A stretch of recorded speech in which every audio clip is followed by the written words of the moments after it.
भारत की इकोनॉमी के बारे में जो बात की जा रही है उस पे ज़्यादा हल्ला तब से शुरू हुआ है जब अमेरिका के राष्ट्रपति डोनाल्ड ट्रंप ने उस हिंदुस्तान की इकोनॉमी को डेड बताया। राहुल गांधी जी बहुत पहले से बोल रहे हैं कि भारत की इकोनॉमी बहुत तेज़ी से खराब होती जा रही है। पूरी दुनिया जानती है कि Indian economy is dead economy और बीजेपी ने इकोनॉमी को खत्म कर दिया है। क्यों खत्म किया है? अदानी जी की मदद करने के लिए खत्म किया है। प्राइम मिनिस्टर एक ही व्यक्ति के लिए काम करते हैं, अदानी। और खराब होने की वजह है, डाटा है, पूरे आंकड़े हैं पूरे देश के सामने। उसके बावजूद भी यदि देश के प्रधानमंत्री और देश का वित्त मंत्री इस बात को नहीं समझना चाहें तो उसका कोई भी कुछ नहीं कर सकता है। आप देखेंगे कि जून 2014 में जब भारतीय जनता पार्टी ने सरकार संभाली थी उस समय पूरे देश पे 55 लाख करोड़ रुपए का कर्जा था। 1947 से शुरू होकर और 2014 तक जितना टाइम निकला, और आप देखते हैं कि उस समय देश को बनाने का, देश में जो हालात थे उस हालातों से सबसे जूझते हुए देश को बनाया गया। उस सारे टाइम के बावजूद 55 लाख करोड़ रुपए का देश पे कर्जा था। और आप देखेंगे जून 2025 का यदि आप आंकड़ा देखेंगे तो जून 2025 तक 196.80 लाख करोड़ रुपया कर्जा हो गया है। जो 55 लाख करोड़ रुपया था वो बढ़ के 196.80 लाख करोड़ रुपया कर्जा हो गया है।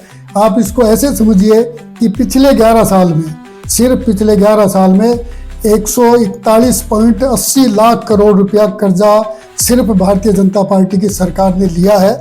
उसके बावजूद आप पूरे देश पर नजर डालेंगे तो आपको कोई भी एक भी ऐसा कोई प्रोजेक्ट नजर नहीं आएगा जिससे कि पूरे देश में ऐसा माना जाए कि एक माइलस्टोन प्रोग्राम तय हुआ है या माइलस्टोन ऐसा काम हुआ है जिसको पूरे देश के लोग जान रहे हों, समझ रहे हों। रही बात रोडों की, बात करते हैं।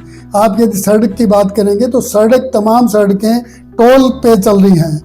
एक भी सड़क ऐसी नहीं है जो हाईवेज बनाए गए हैं, वो सारे बैंक के लोन लेता है ठेकेदार, और ठेकेदार बैंक का लोन लेके सड़क बनाता है और वो टोल के द्वारा ठेकेदार रुपया वापस वसूल कर रहा है। तो वो तो भारत की पब्लिक से वापस रुपया लिया जा रहा है। इसमें कोई नया काम नहीं कर दिया गया है।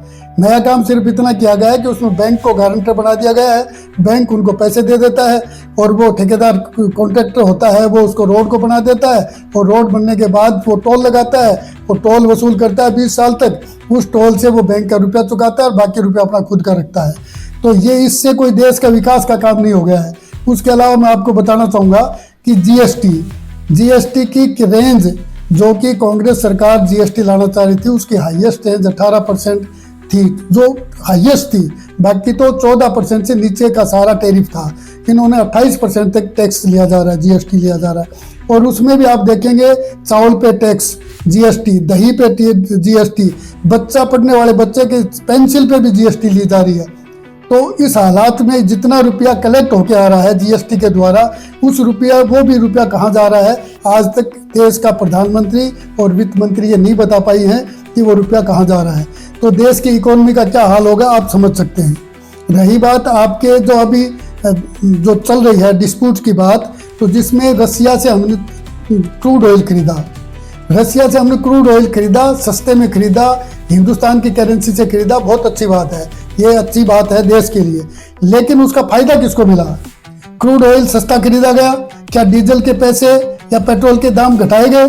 क्या हिंदुस्तान की जनता को, किसी को भी इसका फायदा मिल पाया? किसी को नहीं मिल पाया। एक पैसा भी हिंदुस्तान सरकार ने, केंद्र की सरकार ने एक नया पैसा पेट्रोल पे और एक नया पैसा डीजल पे कम नहीं किया। तो ये पैसा कहाँ चला गया?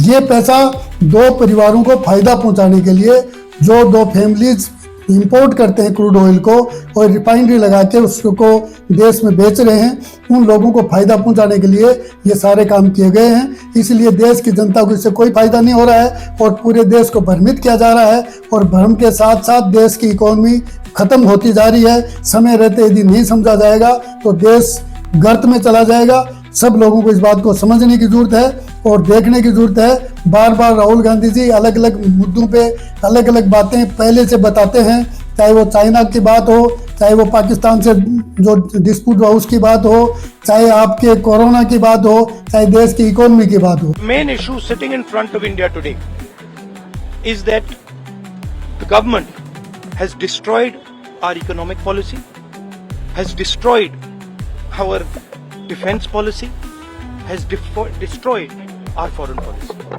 वो बार बार सजग करने की कोशिश करते हैं देश की जनता को और सरकार को, लेकिन उसके बावजूद भी केंद्र की सरकार उन बातों को मानने को तैयार नहीं है और देश का नुकसान होता जा रहा है। इसलिए आप सबको इस बात को समझने की जरूरत है। धन्यवाद।